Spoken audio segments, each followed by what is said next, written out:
me long no pen em bơ thầy em đón lo ki we ki play em đón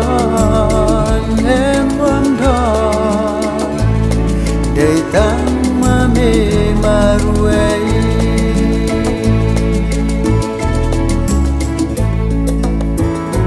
amano plano jinker hajing em tan jing kusrai I should try ya to hajing dua his motu om den chu palak kya I should try ya jing sup un wan they would try oh they would try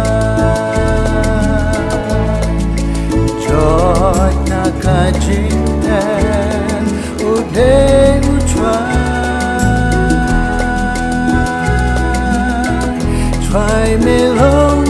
no pen em bơ thầy em đón lo ki we ki play em đón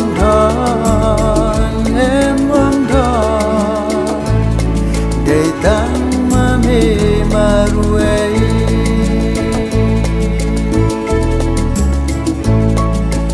they would try oh they would try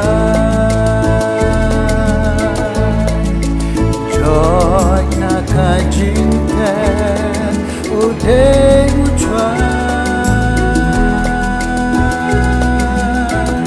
try me long